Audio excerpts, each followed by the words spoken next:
Om Namo Bhagavate Vasudevaya.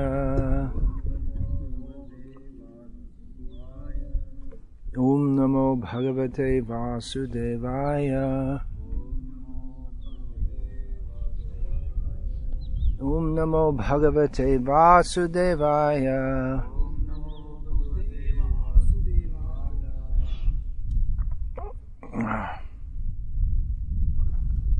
Srimad Bhagavad-gita, Chapter 15, Text 10, Translation and Commentary,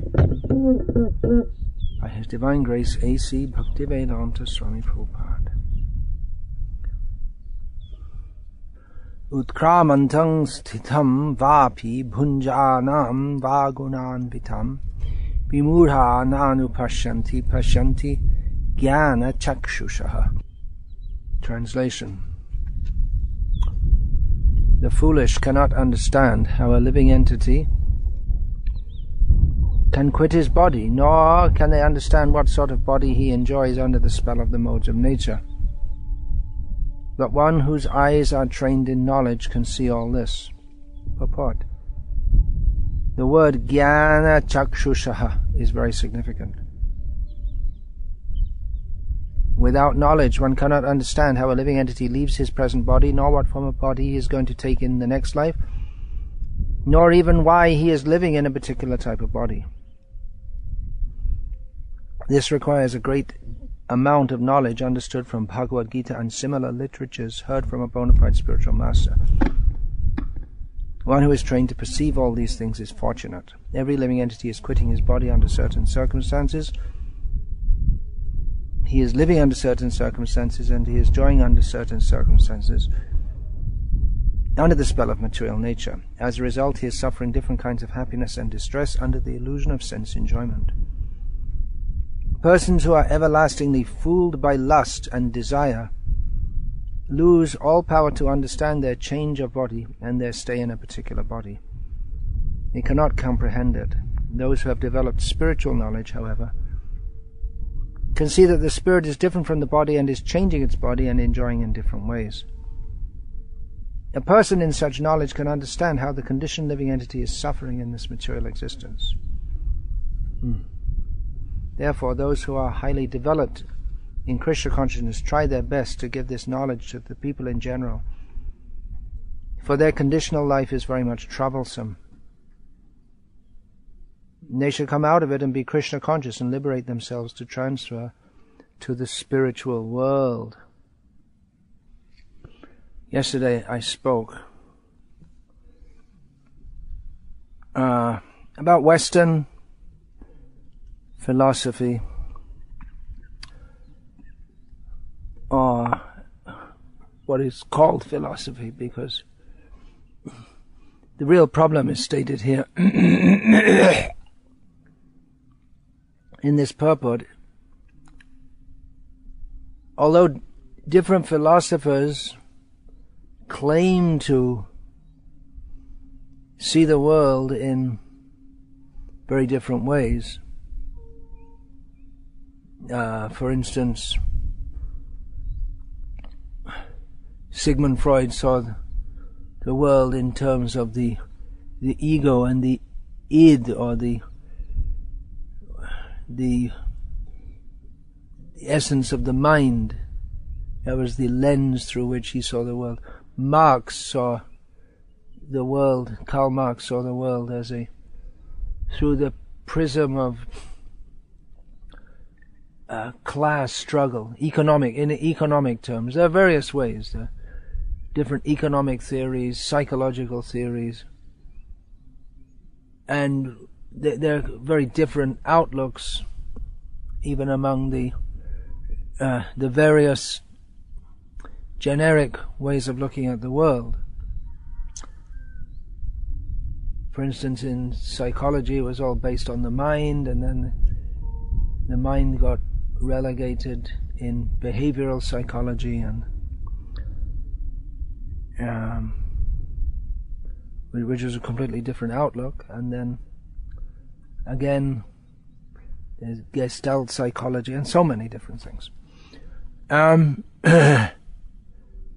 But it's all all of it is on the basis of ignorance. So to build a philosophy on the basis of ignorance means however sophisticated looking a construct it is, it's all doomed to failure. Or it won't get one any closer to understanding what the actual truth is. Philosophy is derived, the English word philosophy is derived from the Greek philosophia, love of truth. So without understanding that we're changing from body to body to body, then simply vimudha. There should be some basic knowledge on which philosophy is developed. Vimuha means a big fool. Just like in mathematics, if you make a basic mistake, then however sophisticated your theoretical understanding may be, it all works out wrong. As I often found in mathematics when we're doing complex algebra and calculus, and I'd come up with the wrong, solving a problem, I'd come up with an answer which was wrong, and I'd look through all my calculations, I couldn't find anything wrong, because I wasn't checking the arithmetic, I was just checking the mathematical formulae. But if you make one mistake in the arithmetic, the basic stuff, then all the rest goes wrong. So if you get the basics wrong, then everything is wrong. And even if you accept that there is rebirth, metempsychosis is the old term for the phenomenon of reincarnation. If we don't understand how this works, as stated here, then you get it all wrong. Then you're still foolish. In the Western world there have been people who believed in reincarnation also, but they don't have any clear knowledge of it. Buddhists, they believe in reincarnation, but they don't believe in any Atma, which is it's difficult to understand who or what gets reincarnated. And but the general outlook in the Western world is based on the misunderstanding that we are the body and we are meant to enjoy it. And actually most Hindus and Buddhists, even though they superficially believe in reincarnation, and it does make a significant difference in their whole outlook compared to people who think that this life is all in all.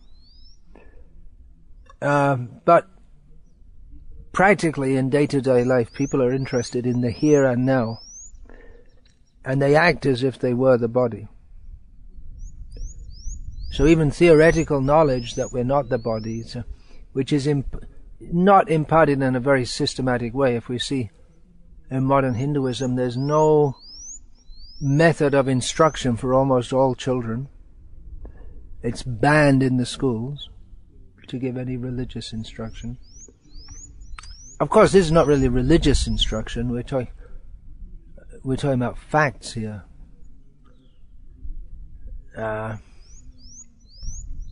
But people have some vague idea, but they're vague and vague as vague, because it's not discussed in the school, it's not discussed in the home, and therefore, because one is a Hindu, there's supposed to be some idea which you might get from watching Mahabharata on TV and seeing how, I'm just giving an example here, seeing how, for instance, Amba, gets reborn as what's his name, the one who wanted to kill Bhishma, Shikandi, yeah.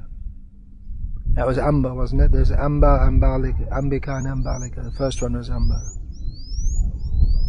So by hearing stories like this, you might imbibe some sense of this, but people, I don't know if they really think the Mahabharata is real, or even if they even get that far philosophically as even wondering whether it's real or not.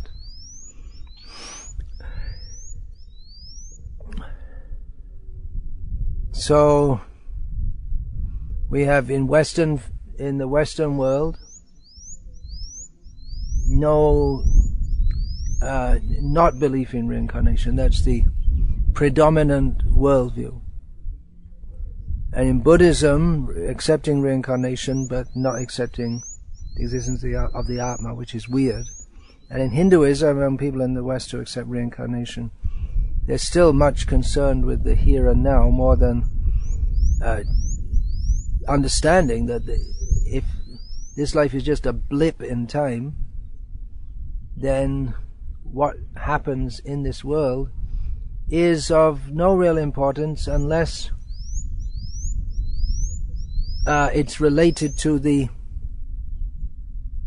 spiritual existence, to us, to its purification. Westerners of the general impression of India that's propagated is about the caste system and how bad it is, but the whole idea of varnashram has to be understood in the light of previous.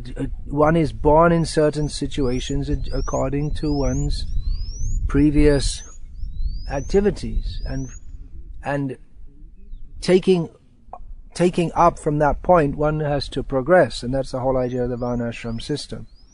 To artificially make someone who's not fit for it, to put them on the same level as someone who is fit to be an actual brahmana, is it doesn't help that person in his spiritual progress, and even in terms of human society it doesn't help also, because to try to make someone who could make a very competent rickshaw driver into a prime minister, for instance, or a doctor, which is more common with the modern reservation system, it doesn't work. And then people who are competent to be doctors, they can't get the place in the college because the reservations there for people who are fit to be rickshaw drivers, and they're frustrated. And then the level of medical care for the society goes down. So there are all kinds of problems unless there is education in this point. And Srila Prabhupada writes here, those who are highly developed in Krishna consciousness try their best to give this knowledge to the people in general.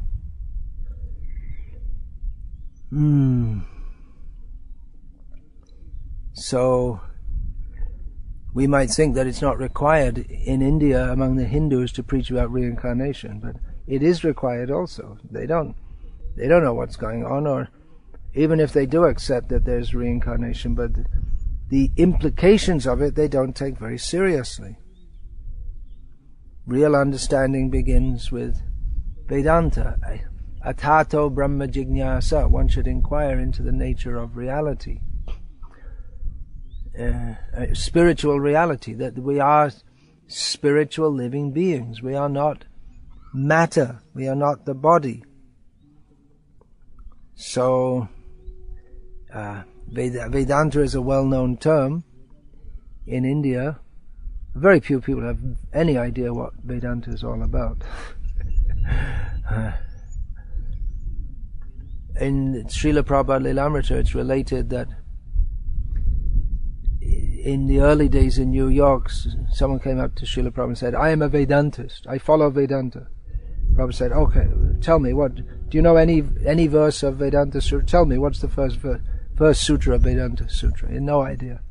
Probably never even heard there is a Vedanta Sutra. But just, I'm a Vedanta. He says, I follow Vedanta means he probably had read a book by by Vivekananda or something like this, but you have no clear idea. The idea of Vedanta, it's mostly mixed up with Mayavad, but so within Hinduism, even today, we have, even though very few people have any knowledge of the core texts or traditions that shaped that have given shape to or the background of the present Hindu what should we call it? Phantasmagoria, kaleidoscope. The prominent strands are Vedanta, especially Mayavad Vedanta. Bhakti Vedanta is also, it's probably Bhakti propagated by pure Vaishnavas, Madhva, Ramanuja, Vallabh, Nimbarka, Chaitanya Mahaprabhu and his followers, and then a lot of the bhakti that goes on is in North India especially, is very much mixed up with Mayavad concepts, as in the Ramanandi Sampradaya, and then there's Kabir Pant and all this kind of thing. So not very clear idea of what bhakti is. But the whole basis is this understanding of birth after birth after birth. We're stuck in this material world, and we get body after body after body according to our activities and our desires. And without understanding that, and not just because we're Hindus we accept it, but actually understanding it, then we remain vimurha, fools, big fools. So jnana chakshusha. Without knowledge, Srila Prabhupada writes, one cannot understand how a living entity leaves his present body, nor what form of body he is going to take in the next life, nor even why he is living in a particular type of body. This requires a great amount of knowledge.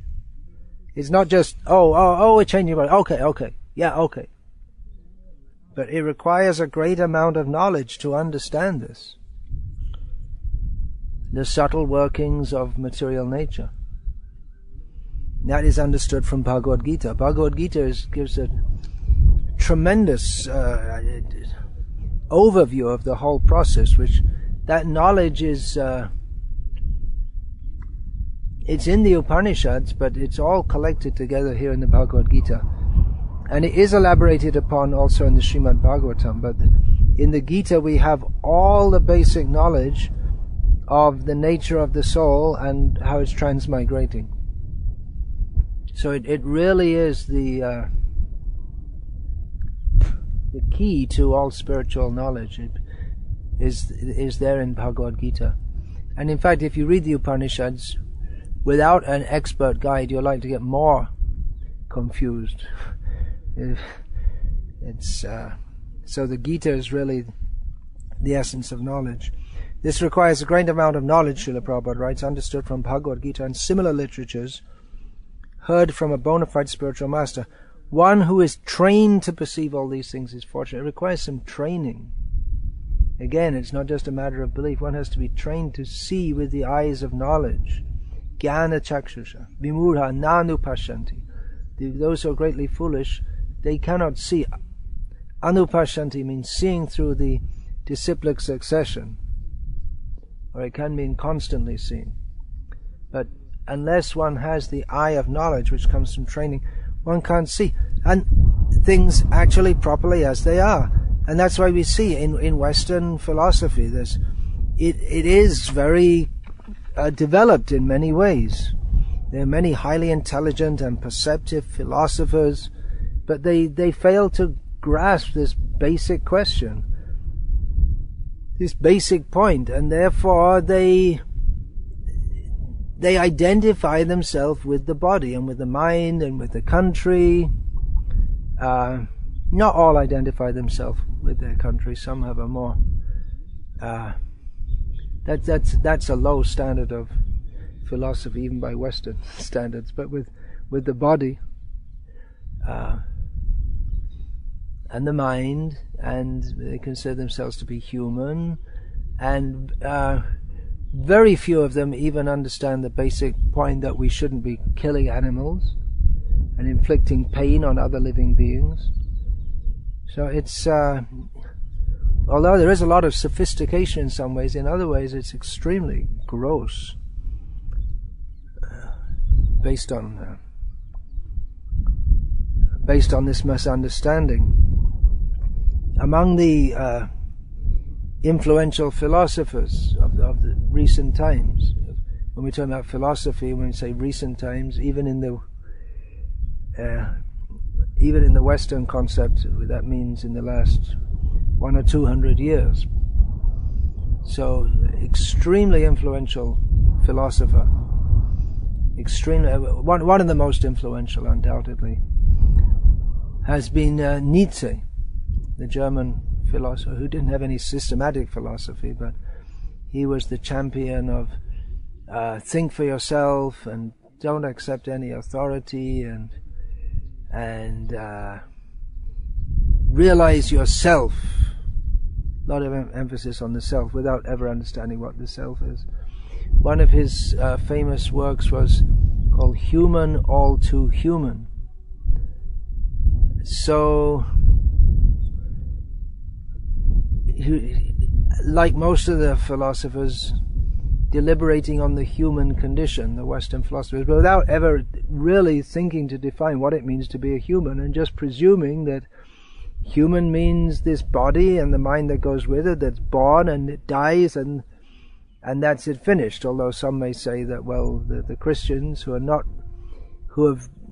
Christians are not part of the Christian voice is not very strongly represented in modern philosophy at all. There's the Christian existentialist philosopher Kierkegaard, but then the existentialism got taken over by atheists. So, what is a human? Am I a human? Most people would think that's a stupid question. Of course I'm a human, but if we understand that we're not the body, then the answer is no, we're not a human. It seems like the most obvious thing. I am a human being. But it's not. It's not a fact. It's a basic misconception which anyone will fall into unless they have this knowledge, unless they're given this knowledge. It's not difficult with a little guided introspection to understand that we're not the body. There's Srila Prabhupada's famous test of who am I, which can be done with children. It's almost a childish game. Point at my head. Now you point that my head means the person who's pointing. You ask the child, point and say, this is my head. Point and say, this is my chest. Point and say, this is my left shoulder. Point and say, this is my nose. Point and say, this is me. Who is me? Where is me? Plus that, the example from Bhagavad-gita that Krishna gives, or derived from what Krishna gives, that the body is always changing, but the mind is always changing, but the person remains the same. So, dehinosmin yatha dehe kaumarang yovanang jara tata dehantara praptihi dhirastatra namuhyati. The body changes from boyhood to youth to old age. Death is another change. The person hasn't changed. Someone who is sober can understand this and is not bewildered by it. So, the whole world is bewildered by this because they're not sober, they're not dhira, and they don't have this basic knowledge, which makes all the rest of their knowledge parabhavastavadabodhajata yavanna jignyasata atmatapam.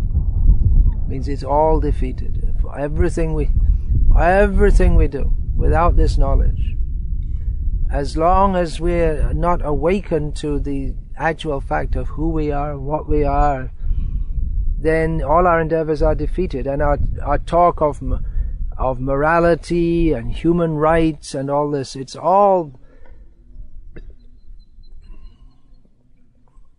based on a misunderstanding and a misconception.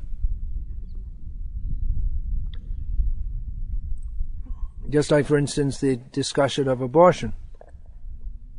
In America, there's a lot of opposition to it. It's legal, but there's a lot of opposition to it. The idea is that anyway it's just a piece of flesh. It's not a human. And the woman should have the right to control her body. That's a morals. It's a moral argument, but it's based on ignorance. And Christians try to combat that by saying, well, that's against the will of God. But they don't have any clear understanding either. So there can't be any proper morals or understanding of the purpose of life, or even how to... The big thing that they talk about is improving the human condition. But the whole idea of improving the human condition so that we can live peacefully in this world is all based on a misunderstanding. There are many persons in the history of the world, especially in India, who have been very serious about improving their own condition, have undertaken severe austerities. And you may say, well, how does that improve their condition? They're not eating properly, they're not sleeping properly, they're uncomfortable. Yeah, they're doing that so that they can become free from material attachments and get a better condition in the future life. But people, Vimura, because they can't see this, the foolish people, they decry religion and say, why are you depriving yourself? You only live once, enjoy. They don't see that the enjoyment leads to suffering. The more one tries to enjoy, the more one suffers. The more one... that's a fact. That the more one tries to enjoy the senses, the more one suffers. Yehi sangsparsha jab hoga, yehi sangsparsha jab hoga, dukha yana evataya dyantavanta kontayana teshuramate buddha. It's a fact that if we try to enjoy the senses, then we suffer. And those who are cognizant of this, they often come to the wrong conclusion that the less we enjoy, then the less we'll suffer. But, well, that's a partial conclusion, but the proper Vaishnava conclusion is to engage the senses in the service of Krishna. And it's not by merely abstaining from work, Krishna says, can one become even free from material attachments. By ceasing to produce gross karma doesn't mean that we're liberated from the material condition. So there are so many points to be understood, as Srila Prabhupada writes here, that one has to take training to understand this knowledge. Even if we understand there is life after death and rebirth again and again, we can still come to very wrong conclusions, like the Mimamsakas in Vedic culture. Their understanding is that, okay, we get life after life. If we do good work, then we'll go to the heavenly planets. So let's do good work and do pious activity and go to the heavenly planets. And they don't see that. They don't accept that this condition is inherently miserable. And they don't accept that there is a spiritual existence beyond this repeated birth and death. So, as Srila Prabhupada writes, it's those who are highly developed in Krishna consciousness, they try to give this knowledge to others. It's not easy, as Srila Prabhupada writes here. I'll just give a little quote from Srila Prabhupada's purport to Canto 6, Chapter 1, Text 6 of Srimad Bhagavatam.